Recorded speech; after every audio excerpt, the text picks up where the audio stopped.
Let's go down to Jerome's. So the Minnesota Vikings definitely went hard in the paint at the running back position this offseason. They re-signed Aaron Jones to a 2-year deal. Also, they brought in Jordan Mason, essentially trading Ed Ingram for Jordan Mason, which is fantastic. And Mason is that Peter Gabriel sledgehammer, early down work, outside zone, put your foot in the dirt, and let's go punch some dudes in the face.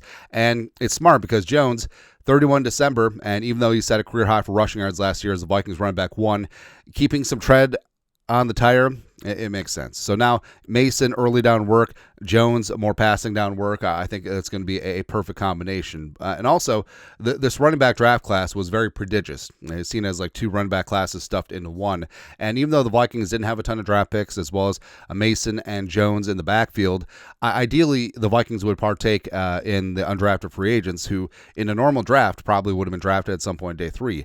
Enter one Tre Stewart from Jacksonville State University. Go Gamecocks. Again, Jacksonville State, confusingly enough, in Alabama. It's weird, man. But, the Vikings obviously see a little something in them. The Vikings have been very good with UDFAs. And I will say that Stewart is super interesting, right? His film doesn't show breakaway speed, but he shows a patient, mature runner. He's a true running back versus just an athlete who's at the running back position, if that makes sense. Let's talk about him today. Background, 22 years young, a 5'8", a $186, very lightly recruited out of Winston-Salem, North Carolina back in the day. Took his talents to Limestone University in South Carolina. 2,994 rushing yards over his 3-year career at Limestone, because he's a Limestone cowboy. 49 rushing touchdowns, which is good. Took his talents to Jacksonville State in 2024. 1,638 rushing yards. Was 5th in the nation behind only Ashton Genty, Cam Scadaboo, Marion Hampton, as well as Bryson Daly from Army. Perhaps you heard of them. It's good to go there. 25 rushing touchdowns as well. And he wasn't invited to the combine, but he ran a 4.5 40 at his pro day. And that really does track, where he doesn't have this breakaway speed, but he does have adequate enough speed to be able to be a competent NFL running back. Scouting report, Lance Zierlein, NFL.com.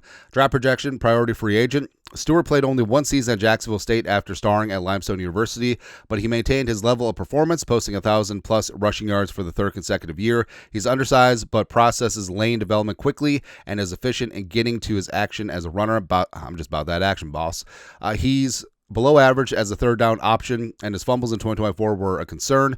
He has natural talent as a runner, but without better versatility, it will be tough for him to make a roster. Now, instantly when you think about a 5'8", a $186 running back, you're like, okay, he's going to be a scat back, he's going to be a receiving back, he's going to be a pass protector.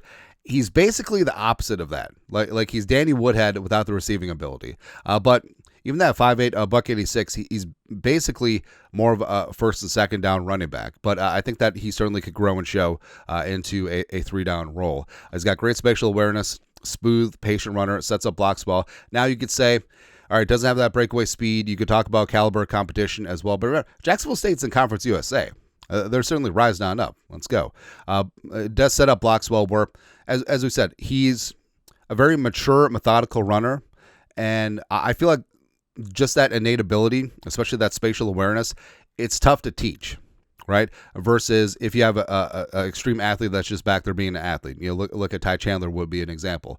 Ball security issues. Did have 4 fumbles in 2024. Got to clean that up. Is shifty in the open field. Kind of rudimentary as a receiver. Mainly screens, mainly swing passes, but he can do a little something with them, especially screens. I think that he will be adapted that, given the way he sets up blocks, etc. Also, pass protection needs work, so we're going to be able to coach him up on that. But as we said, it's a little bit weird, because a 5'8" running back isn't really that scat back. He really is more of a 1st and 2nd down guy. But I think that with Stewart, he's certainly someone that obviously the Vikings are interested in, because the Vikings have been very good at UDFAs over the last couple of years. There were some very good running backs available undrafted after the draft this season, and they made a play on Stewart, and it's very clear that he was a priority, so they obviously see something there. And I think that probably going to be a practice squad candidate if he stays within the fold. I think he and Xavier Scott, who was on the practice squad last year, the Vikings like a lot, going to be duking it out. But it could be a weird spot, because obviously Jones and Mason are 1A and 1B. Chandler is going to be 3rd, but Chandler's spot isn't guaranteed. given his status in a contract year. So I'm rooting for Tre Stewart. I understand that there's some concerns about size, about long speed, about third down ability, but obviously the Vikings see something, and we'll see what that is. All right, we should have given him 28, because that would have been funny to me. Anyways, your thoughts are thoughts. Vikings UDFA running back Tre Stewart, the pride of Jacksonville State University, as well as Limestone Cowboy. Let us know, comment section. You guys are the best. You know what to do. Skull production value.